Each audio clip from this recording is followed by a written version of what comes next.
아드폰테스 시리즈 8번째 말씀입니다. 믿음, 구원의 문을 여는 단 하나의 열쇠라고 하는 제목으로 함께 말씀을 나누기를 원합니다. 예수님 시대에 이제 초대교회가 시작하고 나서 예루살렘 교회나 초대교회를 섬기는 수많은 사도들과 영적인 지도자들이 있었습니다. 그렇다고 하더라도 그들은 사제의 역할을 했던 것이 아니었어요. 그런데 조금씩 시간이 지나면서 다시 교회 안에 성직자의 그룹과 신자의 그룹이 나눠지게 되고 성직자는 더 거룩한 존재로 인식되었습니다. 그리고 이러한 사제들을 통해서 구원을 얻을 수 있다고 하는 잘못된 사상들이 생겨나기 시작을 합니다. 중세시대에 죄를 고백하는 고해성사는 어쩌면 이런 원리에서 시작이 되었어요. 여러분 생각해 보세요. 나의 죄를 누구한테 고백해야 됩니까? 하나님, 나의 죄를 사해 주실 수 있는 하나님께 고백하면 돼요. 여러분, 우리는 어떻습니까? 누군가에게 나의 죄를 고백하지 않잖아요. 하나님께 기도하고 하나님께 나아가 나의 죄를 이야기하고 회개합니다. 그런데 캐톨릭은 어떻게 했습니까? 이 나의 죄를 성직자를 통해서, 사제를 통해서 고해하도록 만들었습니다. 심지어 사제주의는 성직자 그룹 안에서도 계급을 나누게 돼요. 교황과 대주교와 주교와 사제와 부사제, 그리고 평신도로 나뉘어졌습니다. 문제는 고위 성직자였던 대주교나 주교들은 이 교회가 가지고 있는 옳고 그름을 판단하고 정할 수 있는 힘과 권력이 있었습니다. 심지어 교황은 어떻습니까? 교황의 그 이야기와 권위가 하나님의 말씀과 동등된 위치까지 놓이게 되었습니다. 카톨릭의 모든 타락의 결과물의 그 출발은 잘못된 사제주의로부터 시작이 되어졌다는 거예요. 그리고 이러한 타락을 바로잡기 위해서 16세기에 종교개혁이 일어나게 됩니다. 중세의 굉장히 오랜 시간 그 어둠의 시대를 빛이 다시 임하게 됐고 그 일에 불꽃이 된 중요한 사람이 있습니다. 바로 종교개혁을 시작했던 마르틴 루터라고 하는 사람이에요. 루터는 수도원을 나와서 비텐베르크에 있는 곳으로 자리를 옮겨서 철학을 가르치기 시작했습니다. 그리고 1512년에 박사학위를 받고 나서 성경 연구학 정교수가 됩니다. 처음에는 수도회와 대학에서 시편을 강의했고 1515년과 1516년에 로마서를 강의하기 시작해요. 그가 로마서를 가르치기 위해서 어떻게 해야 됩니까? 먼저 로마서를 공부하고 주석하고 주해하고 연구하기 시작합니다. 그러면서 그가 이 로마서를 통해서 복음의 통찰력을 깨닫게 돼요. 그리고 로마서 1장 17절을 주석하던 중에 인생의 중대한 전환점을 맞이하게 됩니다. 오늘 본문 한 번 더 읽어볼까요? 복음에는 하나님의 의가 나타나서 믿음으로 믿음에 이르게 하나니 기록된 바 오직 의인은 믿음으로 말미암아 살리라 함과 같으니라. 바로 이 본문이 루터가 회심하게 된 본문, 그가 자신의 전 인생을 바꿨고 종교개혁의 불씨가 되었던 한 구절의 말씀이에요. 그는 이 말씀이 제대로 이해되면서 그 당시에 유행하고 있었던 면죄부 판매가 비성경적이고 상식적이지 않은 사기극임을 깨닫게 됩니다. 그리고 1517년 10월 31일에 루터가 95개조 반박문을 작성한 이후에 비텐베르크 교회 출입문에 붙이게 됩니다. 본인도 처음에는 일이 이렇게 커질 줄을 몰랐어요. 왜냐하면 루터가 이 95개조 반박문을 붙였던 그 비텐베르크 출입문은 원래 이 토론의 주제들을 가지고 그냥 붙이는 일종의 게시판의 역할을 했던 곳이에요. 사실 루터가 교회를 불경하게 하거나 거대한 시위를 일으키고 사람들을 선동하려고 반박문을 붙인 것이 아니었다는 거예요. 그런데 그 내용 자체가 당시 카톨릭 교회가 가지고 있는 잘못에 대해서 정면으로 반박하고 있었기 때문에 엄청난 파장이 일어나기 시작했던 거예요. 순식간에 그 내용이 유럽 전역으로 퍼지기 시작했습니다. 당연히 교황과 로마의 교회가 루터에게 그의 입장을 철회하라고 요청합니다. 몇 번의 논쟁과 위협 가운데에도 루터는 자신의 주장을 굽히지 않아요. 왜냐하면 이것이 성경적인 진리임을 그가 깨달았기 때문입니다. 그럼에도 루터는 그러자 1521년 1월에 루터는 결국 이단으로 정죄되어 교황으로부터 파문을 당하고 목숨의 위협을 받기 시작합니다. 그럼에도 루터는 로마서 1장 17절을 붙들고 종교개혁을 부르짖고 오직 믿음, 솔라 피데를 주장하게 되었어요. 그는 성경을 통해서 교회가 근원으로 돌아가는 것, 그것은 무엇이냐? 복음, 믿음에 있다는 거예요. 이 시대도 여러분 어쩌면 마찬가지 아닙니까? 복음의 본질, 신앙의 근원은 오직 믿음이에요. 오직 믿음. 여러분 오늘 말씀을 통해서 믿음의 근원으로 돌아가기 위한 세 가지 중요한 핵심을 같이 살펴보기를 원합니다. 첫 번째는요, 인간의 행위와 공로를 통해서 구원이 불가능하다는 거예요. 인간의 행위와 공로를 통해서 구원이 불가능하다. 여러분, 인간은 전능하신 하나님을 통해서 창조된 영적인 존재입니다. 그렇다 보니까 하나님의 그 속성과 성품을 닮았기 때문에 우리 안에 내세에 대한 기대와 소망을 자연스럽게 갖게 돼요. 사람이 죽으면 어떻게 될까? 죽음 이후의 세계는 무엇일까라고 하는 마음과 생각은 자연적으로 사람들이 갖고 살아가게 됩니다. 중요한 것은 how, 어떻게, 그 방법이 무엇이냐는 거예요. 그러면 어떻게 하면 사람이 의로워질 수 있고 어떻게 하면 구원을 얻을 수 있는데, 사람들은 저마다의 방법과 저마다 자신이 만든 열쇠를 가지고 이 문제를 해결하려고 했습니다. 누군가는 선한 행위를 통해서, 누군가에게는 정말 열심히 종교적 지식을 깨달음으로 말미암아, 누군가에게는 뜨거운 기도나 열정적인 사역을 통해서. 유대인들은 하나님이 그들에게 주셨던 토라, 모세의 율법을 철저하게 지킴을 통해서, 중세 카톨릭은 종교적 행위들과 선행을 통해서 구원을 얻고자 했어요. 루터가 젊은 시절에 자신의 바로 앞세대 신학자였던 비엘과 오캄주의자들의 책을 통해서 그가 신학에 대해서 공부하게 됩니다. 그런데 이 비엘과 오캄주의자들이 주장했던 신학이 무엇이었냐면요, 이들은 하나님의 절대적인 전능성을 강조하면서도 구원을 위해서 공헌할 수 있는 인간의 능력도 같이 강조했어요. 무슨 말인지 이해가 됐습니까?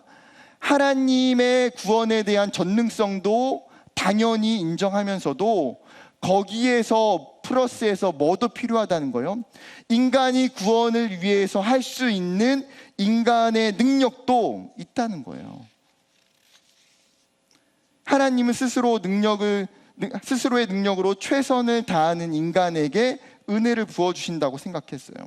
즉, 하나님께서 인간과 조건부의 계약을 맺으셨고, 인간이 선을 행하면 그 은혜로 베푸시기로 약속하셨던 그 계약을 통해서 인간에게 구원이 이루어진다. 쉽게 말하면 무엇입니까? 구원을 위해서는 인간의 공로주의가 필요하다는 거예요. 구원을 위해서는 오직 믿음만, 하나님의 전능하심만 필요한 것이 아니라 인간의 행위와 인간의 공로도 필요하다는 거예요. 이러한 공로주의와 행위구원의 대표적인 폐단이 무엇입니까? 바로 면죄부 판매였어요. 예를 들어서 이런 거예요. 누군가 잘못하게 되면 사제에게 찾아가서 고해성사를 하게 됩니다. 그러면 사제가 그 이야기를 듣고 그의 잘못을 듣고 일종의 벌칙, 참회의 방법을 가르쳐 줍니다. 그것을 보속이라고 표현해요. 보속. 그런데 이 보속은 죄에 대한 참회의 방법, 참회의 의지를 표현하는 행위를 보속이라고 해요. 문제는 이 죄에 대한 마땅한 벌을 받아야 되는데 이 벌칙과 이 행위를 수행하지 못하는 경우들도 생기더라는 거예요. 그러면 어떻게 합니까? 그에 대한 보속으로 벌금을 내고 영수증을 받게 됩니다. 이것이 면죄부의 시작이었어요. 시간이 지나면서 죄를 지었을 때 너무나 자연스럽게 그냥 돈을 내고 면죄부를 샀습니다. 심지어 죽은 사람을 위해서도 면죄부가 가능하다고 믿었습니다. 문제는 교황과 성직자들이 면죄부를 개인의 사욕을 위해서 대대적으로 이용하기 시작하더라는 거예요. 굉장히 중요한 예로 교황 레오 10세가 낡은 성 베드로 대성당을 재건축하고 싶었어요. 그런데 막대한 비용이 들어가는 걸 알고 있죠. 그가 생각한 것이 면죄부였습니다. 때마침 독일 북부의 마그데부르크의 대주교였던 알브레이트가 그 마그데부르크 말고도 남부 쪽에 있는 마인츠라고 하는 지역의 대주교도 자기가 하고 싶은 거예요. 자신의 힘과 자신의 영향력을 훨씬 더 넓히고 싶은 거예요. 그런데 이 대주교의 자리를 차지하기 위해서는 교황청의 허락을 받아야 되는데 당연히 뭐가 필요할까요? 막대한 돈이 필요한 거예요. 이 교황과 알브레이트의 이해관계가 맞아떨어졌어요. 그래서 교황이 면죄부 판매를 허락하고 이 두 사람은 수익의 50대 50을 나눠 갖기로 결정합니다. 알브레이트는 면죄부 판매를 위해서 당시 최고의 부흥사였던 테첼이라고 하는 신부를 고용해서 부흥회를 열기 시작합니다. 이 테첼이 이 면죄부에 대한 이야기와 설명을 하면서 사람들에게 선포했던 중요한 표현이 이거예요. 면죄부 판매대의 그 돈통에 동전이 딸그락 떨어지는 그 순간에 연옥에 있던 영혼이 홀짝 올라갑니다. 다시요. 면죄부 돈통에 동전이 그 바닥에 딸그락하는 순간에 연옥에 있던 그 사람이 홀짝 천국으로 올라가더라는 거예요. 여러분, 성경에도 없는 연옥이라고 하는 이 개념을 만들어서 천국과 지옥의 중간지대가 존재하고 사람이 지었던 그 죄를 전부 다 사해야 천국에 가는데, 누군가 이 사람을 위해서 기도하거나 아니면 면죄부를 주고 사게 되면 훨씬 더 천국에 갈 수 있는 날을 앞당길 수 있다는 거예요. 여러분, 이런 이야기를 하면 죄를 많이 지었거나 믿지 않고 죽었던 가족이 있는 사람들 같은 경우는 어떻게 할까요? 이 말을 사실로 믿고 면죄부를 사기 시작하는 거예요. 여러분, 사실 우리가 성경의 교리를 알기 때문에 우리는 이것에 대해서 동의하지 않을 수 있어요. 그러나 당시에 성경이 없는 사람들에게 사제들이 하는 이야기는 뭐예요? 성경의 이야기이자 진리처럼 들려줄 수밖에 없는 거예요. 지금도 카톨릭은 오직 믿음으로만 구원을 얻는다라고 하는 이 신학에 동의하지 않아요. 하나님의 은총과 인간의 협력, 인간의 행위가 함께 작용하는 과정으로 구원을 이해합니다. 그렇기 때문에 여전히 구원을 이루기 위해서 선행과 세례와 성찬과 고해와 꾸준한 기도 등을 해야만 하는 거예요. 즉, 인간의 행위를 통해서 구원을 얻어낼 수 있고, 여러분, 이것은 다른 종교들도 마찬가지예요. 이슬람도, 불교도, 힌두교도 모든 대부분의 종교들이 동일한 패턴을 가지고 있어요. 그러나 기독교의 신앙은 정반대입니다. 성경이 우리에게 어떻게 이야기합니까? 로마서 3장 28절 같이 읽어볼까요? 시작. 그러므로 사람이 의롭다 하심을 얻는 것은 믿음으로 되는 줄 우리가 인정하노라. 심지어 하나님이 인간에게 주신 거룩한 율법을 지키는 행위조차도 구원을 이룰 수 있는 방법이 아니라는 거예요. 여러분, 율법이 얼마나 중요합니까? 하나님이 이스라엘 백성에게 주셨고 하나님이 우리에게 주셨어요. 그 율법이 가지고 있는 역할이 굉장히 많아요. 하나님이 율법을 통해서 하나님의 뜻을 깨닫게 하시고 하나님의 기준대로 살게 하시고 우리가 가지고 있는 죄에 대해서 발견하게 하세요. 그럼에도 불구하고 이 율법을 지키는 행위가 우리에게 구원을 가져다 주지는 않는다는 거예요. 즉, 그 어떤 인간의 노력과 행위로도 구원을 얻을 수 없다. 사랑하는 청년 여러분, 그렇다면 우리 스스로에게 이런 질문을 던져봤으면 좋겠습니다. 나는 인간의 행위와 공로를 통해서 구원이 불가능하다고 이야기하는 이 사실을 믿고 있는가? 정말 나의 신앙에는 공로주의나 행위 구원의 요소들이 내 삶에는 존재하지 않는가? 여러분, 어떻습니까? 어쩌면 우리가 우리의 신앙의 한 부분에는 이 행위 구원에 대한 생각이 암묵적으로 작용하고 있음을 발견하게 돼요. 한국교회 초대교회는 사실 이러한 구원의 행위를 굉장히 사실 강조했어요. 열심히 봉사하고 열심히 교회를 위해 헌금하고 열심히 많은 사역들을 섬기고 열심히 많은 경건의 일들을 하는 것들을 굉장히 강조하고 중요시 여겼어요. 우리 안에도 이런 생각들이 있죠. 교회 안에 뭔가를 섬기고 봉사해야 믿음이 있는 것처럼 생각해요. 열심히 기도하고 열심히 말씀을 봐야 믿음이 있다고 생각해요. 내가 하나님을 위해서 무엇인가 해야 내 안에 믿음이 있다고 생각해요. 반대로 이러한 섬김과 사역과 신앙적인 행위들을 내려놓을 때에 우리의 믿음은 한순간에 흔들리고 위기를 맞이하게 돼요. 우리의 신앙적 행동이 멈추는 그 순간에 우리의 신앙의 탑이 무너져 내리는 충격을 경험하게 돼요. 왜 이런 현상들이 우리의 삶 가운데 일어나고 있습니까? 내 안에 암묵적으로 나의 신앙의 토대와 그 기초, 그 구원의 근거를 나도 어느 한 일부분에는 나의 행위에 근거를 두고 있었기 때문이에요. 나의 열심과 나의 공로가 하나님의 은혜를 가져다 준다는 기대를 갖고 신앙생활을 하기 때문에. 사랑하는 여러분, 하나님이 주시는 구원은 우리의 그 어떤 행위와 공로와도 상관이 없어요. 내가 주님의 교회를 위해서 얼마나 헌신 봉사하고 얼마나 오랜 시간 동안 신앙생활을 하며 얼마나 많은 사람들을 전도하느냐에 따라 있지 않다는 거예요. 이러한 수많은 신앙적 행위가 우리의 신앙에 필요하지 않다고 이야기하는 게 아니에요. 그런 신앙적 행위가 우리를 건강하게 하고 우리의 신앙을 자라게 하죠, 분명히. 그러나 핵심은 무엇입니까? 나의 의로움과 나의 행위가 하나님의 구원을 이룰 수 없다는 거예요. 이것을 온전히 이해하고 인정하는 거예요. 그렇다면 어떻게 해야 됩니까? 그 다음의 진리를 깨달아야 돼요. 두 번째요, 복음을 통해 하나님의 의가 나타나게 된다. 복음을 통해 하나님의 의가 나타나게 된다. 여러분, 사도 바울은 복음에는 하나님의 의가 나타나서라고 이야기해요. 여러분, 여기서 이야기하는 하나님의 의가 무엇입니까?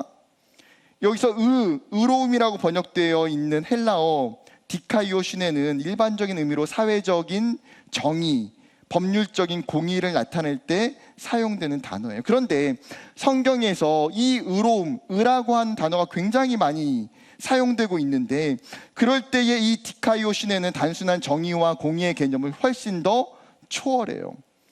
이 의는 하나님의 완전하고 공정한 성품, 하나님이 가지고 있는 의로움을 이야기해요. 또 하나님의 속성으로서 의로우심과 신실하심, 그리고 하나님의 구원의 활동으로서 의로운 지위를 부여해 주시는 행동을 의미하는 데 사용돼요. 그런데 놀라운 것은 이 하나님의 의가 지금 누구에게 나타났어요? 이 하나님의 의가 누구에게 나타났습니까? 죄인인 인간에게 하나님의 의가 나타나게 되었다는 거예요. 하나님의 의는 인간의 어떤 수단과 방법을 통해서 소유하거나 획득할 수 있는 것이 아닙니다. 그런데 하나님의 전적인 행위로 주어진 이 하나님의 의가 하나님의 그 긍휼과 하나님의 자비와 은혜로 말미암아 우리에게 전가되었다는 거예요. 하나님을 통해서 우리에게 주시는 것. 얼마 전까지 루터는 이 하나님의 의라고 하는 것을 능동적인 의로, 인간들의 모든 율법을 다 지키도록 요구하시는 본질적인 의로 이해했어요. 하나님의 의로우심을 위해서 율법을 통해서 수많은 의를 다 지켜야 이 하나님의 의가 나에게 임한다. 이렇게 하나님의 의를 해석했어요. 그런데 그가 말씀을 주석하면서 이 하나님의 의가 수동적인 의로움, 하나님께서 그리스도를 통해 값없이 인간들에게 주시는 덧없는 은혜, 그냥 수동적으로 임한 거예요. 내가 능동적으로 뭐 열심히 하고 내가 성취해서 임하는 하나님의 의가 아니라 그냥 수동적으로 그 의가 하나님이 나에게 주신 것, 하나님이 예수를 통해서 우리에게 값없이 주신 하나님의 의. 그가 이 사실을 깨달았어요. 하나님의 의에 대한 바른 정의를 그가 깨닫게 되었어요. 그리고 수년이 지난 후에 이때의 상황을 회상하며 그가 이렇게 고백합니다. 나는 하나님의 정의와 의는 믿음으로 말미암아 살리라 하는 구절의 사이에 올바른 관계를 깨닫게 되기까지 밤낮으로 이 생각에 사로잡혀 있었다. 결국 나는 하나님의 정의라는 것이 순수한 은혜와 자비를 통하여 믿음에 의해 우리를 의롭다 하시는 바로 그 의를 가리킴을 발견하게 되었다. 이러한 각성을 얻은 즉시 나는 마치 새로 태어난 것 같은 감격을 경험하였고 천국으로 향하는 문이 활짝 열린 것 같은 느낌을 받았다. 루터가 이 1장 17절에 하나님의 의가 무엇인지를 깨닫고 나서 했던 그의 고백이에요. 그도 다른 수많은 사람들처럼 이 하나님의 의를 얻고자 누구보다도 더 성실하게 고행과 고해와 수도원 생활을 얼마나 오랜 시간 했는지 몰라요. 그런데 자신이 생각한 하나님의 의가 전혀 다르다는 거예요. 그는 더 이상 자신의 의에 의지하지 않는 거예요. 이게 왜요? 자신의 의입니까? 하나님의 의를 내가 만들 수 있다고 생각하기 때문에 그것은 하나님의 의가 아니라 사실 결국은 자기의 의예요. 그는 더 이상 이 의를 의지하지 않고 하나님이 자신에게 주시는 하나님의 의를 의지하게 됩니다. 그렇다면 구체적으로 무엇을 통해서 이 하나님의 의가 우리에게 나타났고 전가되었습니까? 거기에 성경이 뭐라고 이야기합니까? 복음이라고 이야기해요. 복음. 하나님의 의는 단순한 추상적인 개념의 원리가 아니에요. 이 하나님의 의는 구체적인 사건과 현상을 통해서 우리에게 주어졌어요. 복음을 통해서 하나님의 의를 우리에게 나타내 주셨다. 여러분, 이 복음은 무엇입니까? 하나님께서 자신이 창조한 인간들을 너무너무나 사랑하신 나머지 자신의 하나뿐인 아들 예수 그리스도를 이 땅에 인간의 육체를 입으시고 보내주셨다는 거예요. 그냥 보내주신 것에서 그치는 것이 아니라 인간의 죄를 대신 담당하기 위해서 그 하나뿐인 아들을 십자가 위에 내어주셨고 희생의 제물로 그 목숨을 허락해 주셨어요. 그리고 그 예수님께서 사망 권세를 이기시고 죽음의 권세를 깨트리시고 부활하셔서 우리의 모든 죄를 씻겨주시고 우리를 구원해 주셨어요. 사도 바울은 이 사건을 고린도 후서 5장 20절에 이렇게 고백합니다. 하나님이 죄를 알지도 못하는 이를, 예수님이죠, 우리를 대신하여 죄로 삼으신 것, 죄에 내어주시고 십자가에 내어주신 것은 우리로 하여금 그 안에서 하나님의 의가 되게 하려 하심이라. 그 예수님을 죄에 내어주신 것, 그 사건과 그 은혜를 통해서 우리에게 하나님의 의를 나타내 주셨다는 거예요. 여러분, 누구를 통해서 이 하나님의 의가 임한다고요? 복음을 통해서, 예수님을 통해서 하나님의 의가 나타났고 임했어요. 이것이 하나님의 계획이고 하나님의 방법이었습니다. 사랑하는 청년 여러분, 하나님이 이미 우리에게 이 하나님의 의를 주신 줄 믿습니다. 이미 2000년 전에 예수 그리스도를 통해서 이미 하나님의 완전한 의를 저와 여러분에게 주신 줄 믿습니다. 여러분, 이 사실을 믿으셔야 돼요.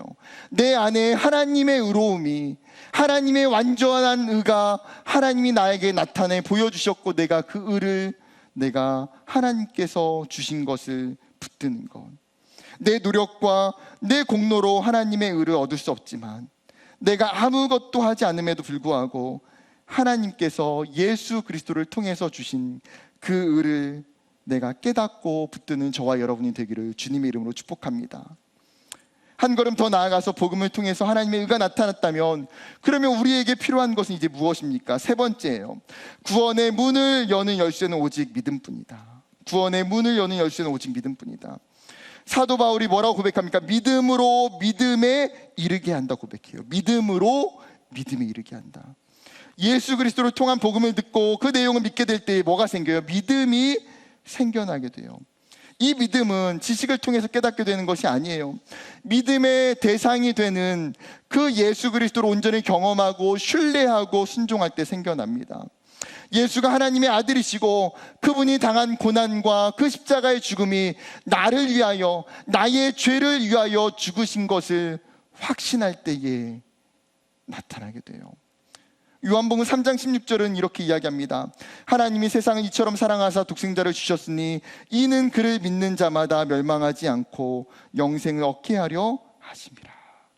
여러분, 하나님께서 세상을 사랑하셔서 보내주신 그 예수 그리스도를 믿는 것, 예수님께 내 삶을 맡겨드리는 것이 믿음이라는 거예요.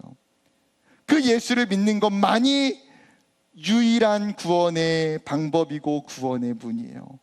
그리고 그 구원의 은혜는 하나님이 우리에게 주신 선물이에요. 에베소서 2장 8절, 너희는 그 은혜에 의하여 믿음으로 말미암아 구원을 받았나니 이것은 너희에게서 난 것이 아니요 하나님의 선물이라. 여러분, 오직 하나님이 우리에게 주신 그 선물, 그 믿음을 통해서 구원을 얻을 수 있어요. 우리의 신앙 가운데 다 놓치고 살아도 우리가 붙들어야 되는 오직 한 가지가 있다면 무엇입니까? 오직 믿음으로 구원을 얻게 된다. 솔라피데. 이것이 신앙의 본질이고 이것이 신앙의 근원이라는 거예요. 여러분, 성경의 수많은 사건들을 보세요. 오직 믿음을 통해서 구원을 얻게 된다고 명확하게 이야기하고 있어요. 누가복음 23장에 보게 되면 예수님께서 십자가에 달려 돌아가시는 장면이 등장합니다. 예수님께서 십자가에 돌아가실 때에 예수님의 십자가 좌우편에 흉악한 죄를 지었던 죄인들이 같이 매달려 있어요. 그때 한 죄인이 예수님께 믿음으로 고백해요. 뭐라고 이야기합니까? 예수님, 당신은 우리와 같이 십자가에 달릴 만한 인간적인 죄가 없으신 분이에요. 그리고 당신이 하나님의 나라에 임하시게 될 때 주님, 나를 기억해 주세요.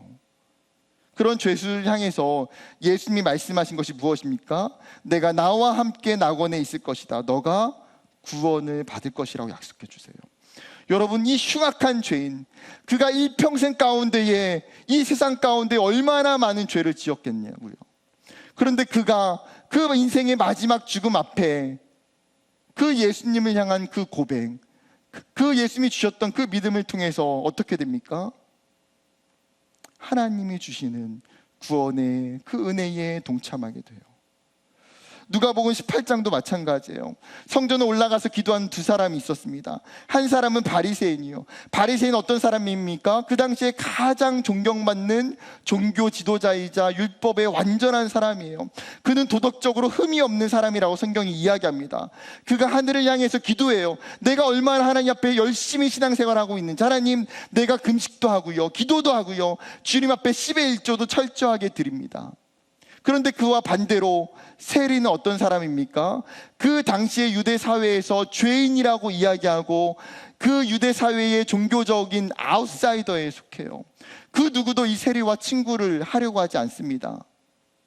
그가 예수님 앞에, 하나님 앞에 나아가 기도할 때 어때요? 고개를 푹 숙인 채 하나님을 바라보지도 못하고, 하나님, 저는 죄인입니다. 하나님, 저는 죄인입니다라고 고백해요. 그런데 예수님께서 이 두 사람을 보며 뭐라고 말씀하십니까? 누가 의로운 자라고 이야기하세요? 바리새인이 아니라 이 세리가 의롭다 하심을 받고 집에 돌아갔다 말씀하세요.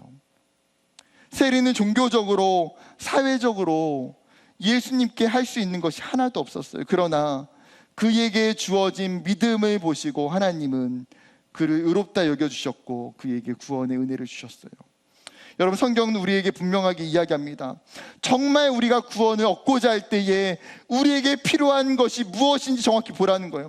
내가 무엇을 열심히 해서, 내가 교회에서 어떤 것을 이루려고 해서 구원을 얻게 되는 것이 아니라 오직 믿음만, 예수 그리스도를 믿는 그 믿음이 구원의 문을 열어준다고 이야기합니다.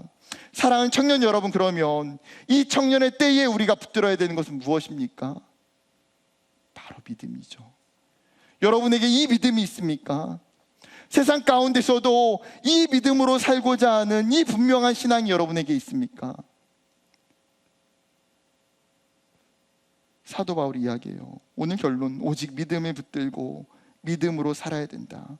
오직 의인은 믿음으로 말미암아 살리라. 이 표현은요, 하박국의 고백을 인용한 표현이에요. 하박국 2장 4절에 보라, 그의 마음은 교만하며 그 속에서 정직하지 못하나 의인은 그의 믿음으로 말미암아 살리라. 여러분, 믿음을 갖게 된 자의 특징이 뭐라고요? 그 사람은 믿음으로 살게 된다는 거예요. 믿음을 갖게 된 자의 특징은 믿음으로 산다. 여기서 중요한 단어는 살리라라고 하는 이 원어예요. 이 원어는 두 가지 의미가 있습니다. 하나는 영생이라고 하는 뜻, 즉 믿음을 통해서 영원한 생명을 얻게 되는 것. 두 번째, 다른 하나는 살아내다라고 하는 의미의 수식어예요. 즉 믿음으로 살아가는 삶. 믿음으로 살아가는 삶. 17절에 이 두 개의 의미가 지금 다 내포되어 있어요. 오직 의인은 믿음을 통해서 영원한 생명을 얻을 뿐 아니라 그 사람은 믿음으로 계속해서 살아가는 사람. 여러분, 믿음은 단 한순간 한 번에 얻어지는 결과가 아니에요. 믿음은 어떻습니까? 끊임없이 그 믿음 안에서 지속성을 가지고 살아가는 것. 여러분, 우리가 이 세상 가운데에 살아갈 때에 믿음을 가지고 계속해서 살아가는 것, 그게 믿음의 삶에 요청되는 특징이라는 거예요. 말씀을 마치려고 합니다. 사랑하는 청년 여러분, 우리가 가지고 있는 기독교의 핵심, 신앙의 본질은 무엇이에요? 바로 믿음이에요. 예수 그리스도를 통해서 하나님이 우리에게 값없이 주신 그 구원의 선물, 그것을 믿을 때에 하나님이 우리를 하나님의 나라와 그 천국 가운데에 초대하시고 하나님이 우리를 믿음 가운데에 살게 하실 줄 믿습니다. 이 청년의 때에 정말 이 신실하게 이 믿음을 붙들고 세상 가운데에 믿음으로 살아가는 저와 여러분 되기를 주님의 이름으로 축복합니다.